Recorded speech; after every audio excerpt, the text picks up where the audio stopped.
नमस्कार। आप देख रहे हैं नॉर्थ ईस्ट न्यूज। मैं हूं सुरिंदर शर्मा। जम्मू कश्मीर में नशा इस हद तक बढ़ रहा है, नशा इस हद तक नशा करने वालों के सिर चढ़कर बोल रहा है कि अब वो ऐसे ऐसे काम, ऐसे ऐसे कृत्य कर रहे हैं कि सुनकर देखकर किसी की भी रूह कांप जाए। सोपोर में आज एक ऐसा ही मामला, एक ऐसा ही दर्दनाक मामला, एक ऐसा ही रूह कंपा देने वाला जो मामला है वो सामने आया है। नशे की हालत में, नशे में धुत एक बेटे ने अपनी ही मां का कत्ल कर दिया, अपनी ही मां को मौत के घाट उतार दिया। और इस घटना के बाद पूरे इलाके में जो है वो इस तरह दहशत है, इस तरह जो है वो वहां पे माहौल है। और ये जम्मू कश्मीर में इस तरह के मामले जो है वो अब लगातार बढ़ते जा रहे हैं। खास करके नशे को लेकर अगर हम बात करें तो नशे को लेकर जम्मू कश्मीर हमें लगता है अब पंजाब से भी आगे निकल रहा है। पंजाब किसी समय में अभी भी है जो है वो नशे का एक बहुत बड़ा हब है, और नशे को लेकर जो है वो पंजाब का हर घर त्रस्त है, पंजाब का हर घर जो है वो इसकी चपेट में है, इसकी जद में है और ये परेशानी झेल रहा है। लेकिन अब जम्मू कश्मीर में भी लगभग ऐसे ही हालात बने हुए हैं और आए दिन हम देख रहे हैं कि नशे की हालत में ओवरडोज की वजह से कई सारी मासूम जिंदगियां जो है वो खत्म हो रही हैं, कई घरों के चिराग बुझ रहे हैं। और सोपोर की ये घटना दिल दहला देने वाली घटना है। और जम्मू कश्मीर में नशे को लेकर जो बड़े बड़े दावे किए जाते हैं, चाहे वो पुलिस प्रशासन की बात हो, चाहे उन एनजीओज की बात हो जो नशे की बात करके लाखों रुपया कमा रही हैं, लेकिन ग्राउंड पर नशे को खत्म करने के लिए, नशे को दूर करने के लिए इस पर कोई काम नहीं हो रहा, कोई रद्दोमल नहीं हो रहा। और ये कॉमन परसेप्शन है कि नशा तब तक नहीं बिक सकता जब तक कि उस पर पुलिस का हाथ ना हो। किसी भी नशेड़ी की इतनी जुर्रत नहीं है या नशा बेचने वाले की इतनी जुर्रत नहीं है कि वो किसी इलाके में नशा बेच जाए और उसमें पुलिस का हिस्सा ना हो। यहां तक कि भी हमने देखा, कठुआ में एक मामला सामने आया था कुछ समय पहले, कोविड काल के दौरान, हो सकता है करीब 7-8 महीने पहले या साल भर पहले, कि एक एसपीओ कुछ नशा बेचने वालों के खिलाफ जो है वो कार्रवाई करता है, उनको पकड़ता है, थाने में पुलिस में जो है वो ये मामला लाता है और वो नशा बेचने वाले उसके ऊपर तेज धार हथियारों से हमला कर देते हैं। और कार्रवाई के तौर पर उसी का थाना, उसी के सहयोगी, उसी के पुलिस अधिकारी लेट लतीफी दिखाते हैं। हालांकि उसको बाद में गिरफ्तार किया जाता है और बाद में छोड़ भी दिया जाता है। तो ये पूरी तरह से अगर हम बात करें तो जम्मू कश्मीर जो है वो इस वक्त नशे की चपेट में है। आए दिन बेशक पुलिस ये दावे करे कि नार्को टेररिज्म के जरिए हम बहुत बड़ी बड़ी खेप पकड़ रहे हैं, आए दिन नशे की जो खेप है वो पकड़ी जाती है, लेकिन उसके बावजूद नशा बेचने वालों के लिए, नशे खरीदने वालों के लिए कोई कमी नहीं है। नशा बेचने वाले सरेआम नशा बेचते हैं, सरेआम इस तरह के काम करते हैं। और आए दिन ये मामले सामने आ रहे हैं कि ओवरडोज की वजह से कई मासूम जिंदगियां तबाह हो रही हैं, कई घरों के चिराग जो हैं वो बुझ रहे हैं। लेकिन पुलिस प्रशासन सिर्फ इस बात पर अपनी ड्यूटी को अंजाम देकर जो है वो बैठ जाता है कि नशे के खिलाफ हम कार्रवाई कर रहे हैं। और अभी पिछले दिनों एक खबर भी चली कि जम्मू कश्मीर में नशा इस हद तक बढ़ रहा है कि करीब करीब जम्मू कश्मीर के 10 लाख युवा नशे की गिरफ्त में हैं।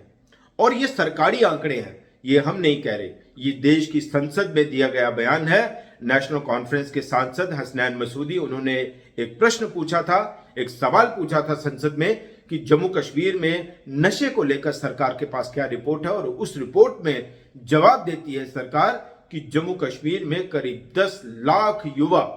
नशे में लिप्त है, नशे की गिरफ्त में है, नशे की चपेट में है। और ऐसे में हमें लगता है सरकार की उन योजनाओं को लेकर भी सवाल उठता है, सरकार की उन पॉलिसीज को लेकर भी सवाल उठता है कि जो सरकार आए दिन बड़े बड़े बयान देती है, बड़े बड़े दावे करती है कि हम जम्मू कश्मीर में ये कर रहे हैं, हम जम्मू कश्मीर में वो कर रहे हैं, हम जम्मू कश्मीर के युवाओं को एंगेज करने के लिए बहुत सारी पॉलिसी चला रहे हैं। और हमें लगता है कि अगर इतना बड़ा आंकड़ा जम्मू कश्मीर में युवाओं का नशे में लिप्त है, नशे में की जद में है, नशे की गिरफ्त में है, तो उन पॉलिसीज को लेकर और उन पॉलिसीज की इंप्लीमेंटेशन को लेकर भी सरकार पर सवाल उठते हैं कि अगर वाकई में आपकी वो पॉलिसीज काम कर रही हैं, वाकई में अगर आप ग्राउंड पर उन पॉलिसीज को इंप्लीमेंट कर रहे हैं, वाकई में अगर उन पॉलिसीज के नतीजे जो हैं वो बेहतर आ रहे हैं जैसा कि आप दावे करते हैं, तो फिर जम्मू कश्मीर का युवा आखिरकार नशे की तरफ क्यों जा रहा है? यह भी एक सवाल और सोचने वाली बात है। और यह भी आप देखिए कि कुछ ऐसे मामले भी सामने आते हैं कि जब नशा बेचने वालों को पकड़ा जाता है तो उनसे ऐसी मात्रा में जो नशा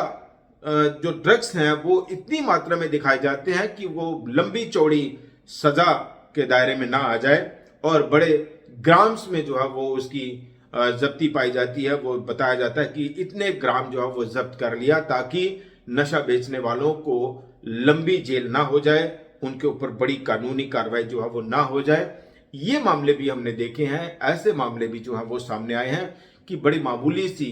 तस्करी बता दी जाती है और जो बड़ी बड़ी खेप पकड़ी जाती है उन मामलों में हमने देखा है कि कोई बड़ी गिरफ्तारियां जो है वो नहीं होती। तो ये कहीं ना कहीं जम्मू कश्मीर में पुलिस पर, प्रशासन पर, नशा बेचने वालों पर और नशे के खिलाफ बड़े बड़े अभियान चलाने वालों पर सवाल उठता है कि आखिरकार अगर वाकई में इतनी सख्ती है, अगर वाकई में कानून इतने सख्त हैं, अगर वाकई में हमारे बॉर्डर्स इतने मजबूत है, इतने सील हैं, तो फिर नशा बेचने वालों को नशा खरीदने वाले कहां से मिल जाते हैं और नशा बेचने वालों को ड्रग्स की जो कंसाइनमेंट्स है वो कैसे मिल जाती हैं और कैसे जम्मू कश्मीर में वो एंटर कर जाती है। इसलिए बराए मेहरबानी इन मासूम जिंदगियों से खिलवाड़ मत कीजिए। अगर आज आप ड्रग्स को बढ़ावा दे रहे हैं, अगर आज आप जम्मू कश्मीर में नशा बढ़ने दे रहे हैं, तो कल को हमारे और आपके बच्चे भी इस जद में आएंगे, इस चपेट में आएंगे और उस दिन आपको पछतावा होगा कि आप इस कारोबार को, इस मौत के कारोबार को रोक सकते थे, मौत के सौदागरों पर आप कार्रवाई कर सकते थे, लेकिन आपने ऐसा नहीं किया। और ये जैसा कि कहावत है, अब पछताए होत क्या जब चिड़िया चुग गई खेत। तो आज अगर किसी दूसरे के बच्चे नशे में लिप्त है, नशा कर रहे हैं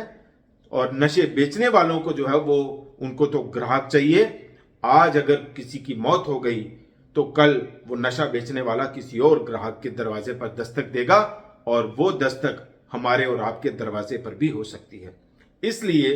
आज इस खबर को लेकर हमने ये जरूरी समझा कि नशे को लेकर जम्मू कश्मीर में जो हालात हैं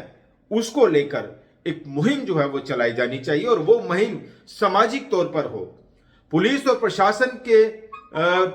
बल पर जो है वो मुहिम कामयाब नहीं हो सकती, चूंकि ये साफ तौर पर कहा जा सकता है कि पुलिस प्रशासन की मेहरबानी के तले ही जम्मू कश्मीर में नशा बढ़ रहा है, नशा बेचा जा रहा है और नशा करने वालों की लगातार जो मौतें हैं वो हो रही हैं। तो सोपोर का ये मामला अपने आप में दिल दहला देने वाला मामला और सबकी आंखें खोल देने वाला मामला है कि सोपोर में नशे में एक बेटा अपनी ही मां को कत्ल कर देता है। तो अंदाजा लगाइए कि जो नशा बेचने वाले हैं वो किसी को जो है वो छोड़ेंगे नहीं। जो आज नशा करने से जिसकी मौत हुई वो ग्राहक खत्म हो गया, उन्होंने कल को दूसरा ग्राहक ढूंढना है और इसलिए उस कारोबार में, मौत के इस कारोबार में कहीं हम शिकार ना हो जाएं, कहीं हमारे बच्चे, कहीं हमारा आने वाला भविष्य, कहीं आने वाली जो भावी पीढ़ी है वो भी इसका शिकार ना हो जाए। इसलिए पुलिस प्रशासन, जम्मू कश्मीर सरकार, पुलिस, एनजीओज और आम लोग जब तक जो है वो इस मुहिम को नहीं चलाएंगे, आम लोग जब तक इस मुहिम को लेकर पुलिस और प्रशासन पर दबाव नहीं बनाएंगे, तब तक कोई भी मुहिम कामयाब नहीं होती। और इसलिए हमें लगता है अब सोचने का समय नहीं है, अब समय गंवाने का समय नहीं है। हम सबको इस मुहिम में शामिल होना चाहिए और इसके खिलाफ एक बड़ा जन आंदोलन छेड़ना चाहिए जब तक कि नशे का ये कारोबार खत्म ना हो जाए। फिलहाल इतना ही। नमस्कार।